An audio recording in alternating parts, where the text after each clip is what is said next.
There's something going on. Crowd loving it. It's a ball, flying ball. Home run!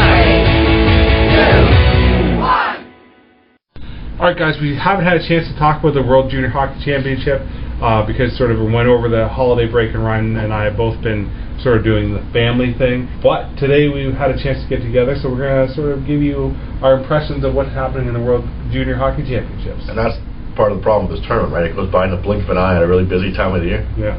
So just dating back to yesterday, which was the 31st, we're doing this podcast on the 1st, the Czech Republic took out Switzerland. In overtime. They showed it was Switzerland. U.S. beats Slovakia 9-3. Sweden beats Finland 7-4, which knocks out Finland out of the medal round, which I think is surprising. They're in the relegation round now. I mean, they should finish first in the relegation round, but it's Finland. And Finland looked great. They beat Canada and the U.S. in the sort of pre-tournament. Then we had Canada sort of just taking apart Russia 4-1. They sort of outshot them double. They look really. This is probably the best game of the tournament that I thought they played. And they beat Russia 4-1, which has turned out to be that Russia finishes second in the pools and U.S. finishes third. So Slovakia and Germany sort of go to the relegation round. And then the other side we have Switzerland finishes third in their Division A. Czech Republic finished second, so they play the U.S.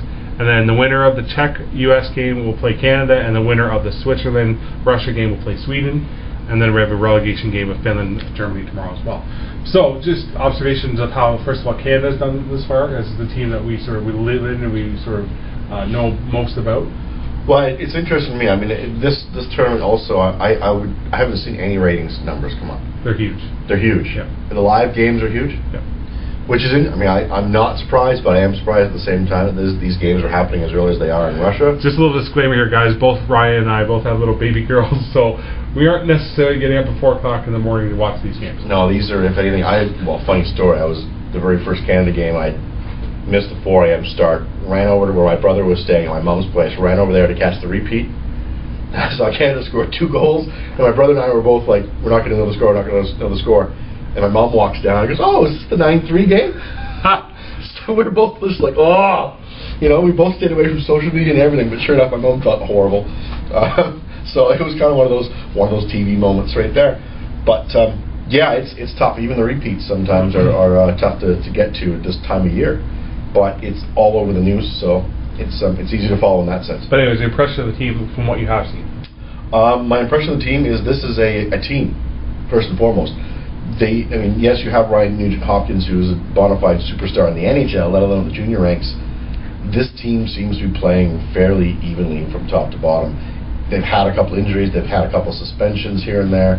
I think it's amazing that you don't seem to have a bona fide superstar. I mean, those past years where you had guys like Lindros that dominated the tournament, you don't have that in this team. I don't think anyway. It looks more like a team effort to me. I said to you before, I was a little worried about this team moving into it.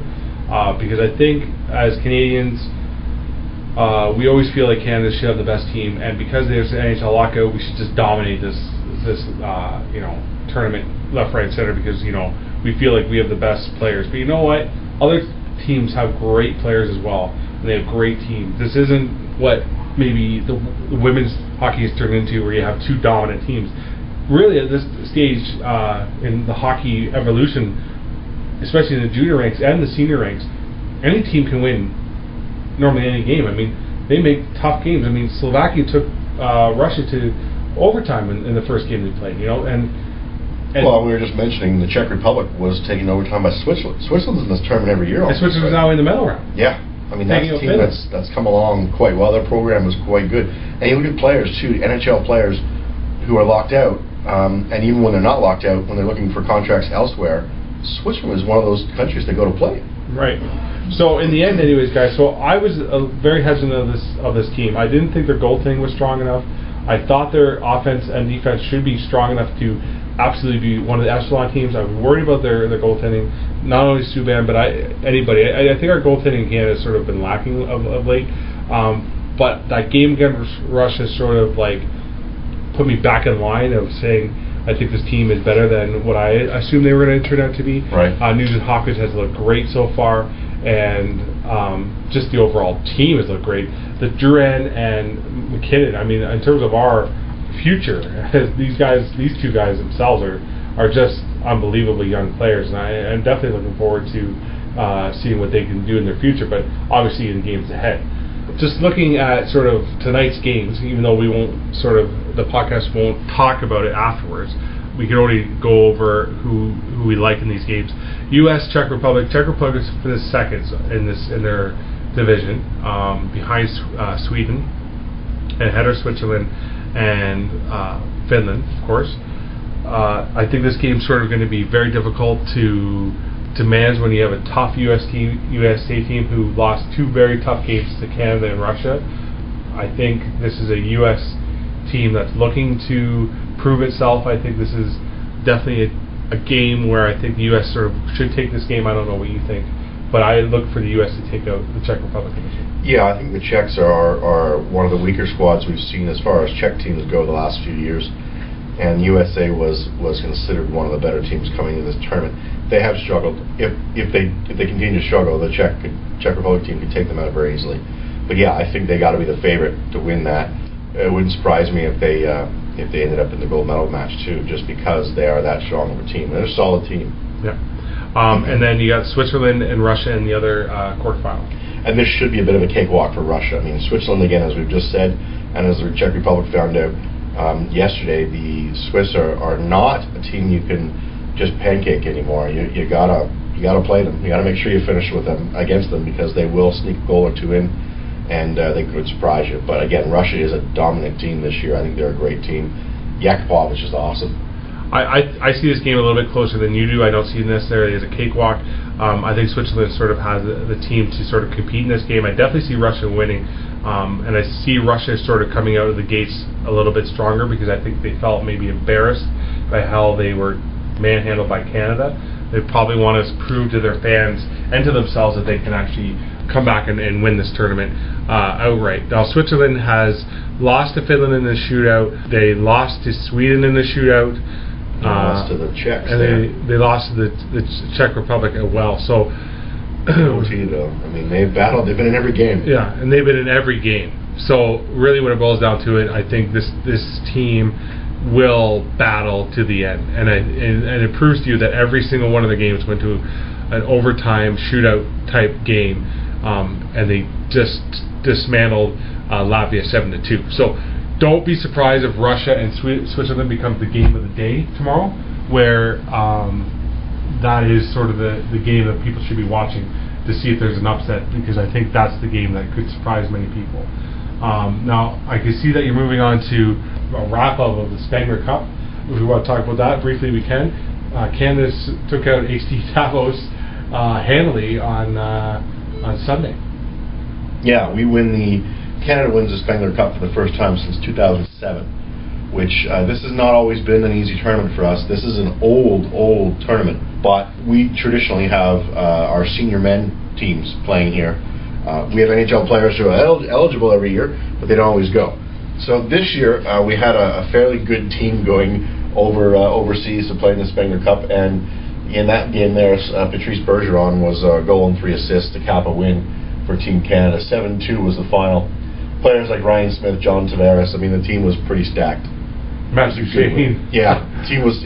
And that's the way it should be. If we take those players over there, that's almost like our world men's team. You know, that's the world men's championship team. Just a couple of observations I had. I really liked Dubnyk in that. I thought he looked really solid. So did Bernier, but I thought Dubnyk really showed well to me. I think Edmonton has a good goaltender there. This is the first time he played all year, and he comes in and wins 3 games in a row. They win the tournament. Boom, all done. Sorry, go ahead. No, and I was just going to say the other guy who really impressed me, other than Sagan and the guys you would normally expect. I think Tavares played really well. He played really well with Spencer. I think that could be, you put Tavares with a playmaker, maybe in the upcoming Olympics. I think that could be a really dangerous guy to have in your lineup. Well, and this tournament gets overlooked so often because usually you have the NHL going, you have the World Junior Tournament going, you have the NFL playoffs, bowl match, bowl games, all that stuff, plus the Women's Under-18 Championship going on as well. This tournament is a really old tournament. It's usually quite good.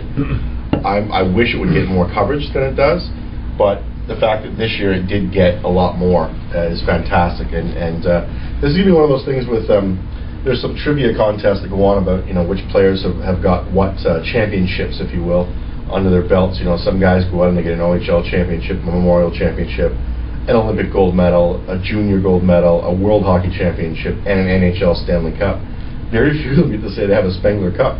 Well, now this whole group of guys, because of this year, are going to have a Spengler Cup title out of their name. It's going to be kind of cool to see some of these resumes. Like a Ryan Smith has been Mr. Canada for years, and he's now got a Spengler Cup title as well, which is pretty fantastic.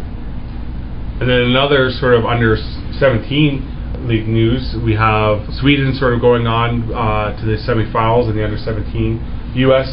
Once again looks strong. They took out Team Ontario with Connor McDavid 6-5 in overtime. Now, Connor McDavid and the Ontario team has since come back and sort of wiped the floor with the teams they played next. So I think it's sort of a showdown between the U.S. and Team Ontario, in my opinion. Well, I guess we'll just see how that goes. And then as for another sort of tournament that's going on right now, we got the women's under 18 women's hockey tournament. Canada is perfect right now after the preliminary round, beating Germany today 7-0. Yeah, they took Pool A. They get a bye into the semifinals. With it's a 3, they won 3. They have 3 wins, 0 losses in their pool. On the other side is Pool B was USA. They also won fairly large today. Correct, and they also get a bye into the semifinals. This is the problem with women's hockey. I mean, the women's hockey, I give them all the props in the world, but we just haven't seen the other nations creep up to compete with the U.S. and Canada at this point. There was talk at the last Winter Olympics about dropping women's hockey from the competition because it was just a 2-horse race every time. It'd be nice to see some of these other nations show up. It's probably going to be Canada, USA in the final again this year. We'll see. We'll see how it goes. But that's yet another international tournament going on right now that Canada's right in the mix. And to further Ryan's point, in the under 18 tournament, where you would hope that you'd have closer games than what the senior women's get, this final shot total for today's game versus Germany was what? You want to take a guess? I don't. 105-7. Pretty close. 67-5. Germany had 5 shots in 3 periods of play. I mean, you might as well, take the goalie out for Canada, turn the net around, and put it on its front. Yeah, I mean, if Germany scored scored all 5 of their shots, they still lose that game. Yeah, Canada would score on their own net. Anyways, guys, but it's still Team Canada. I mean, it's good and all, but it gets a little boring to watch Canada versus USA. Like, why play these preliminary games half the time? Yeah, just have them play the best of 7. Yeah.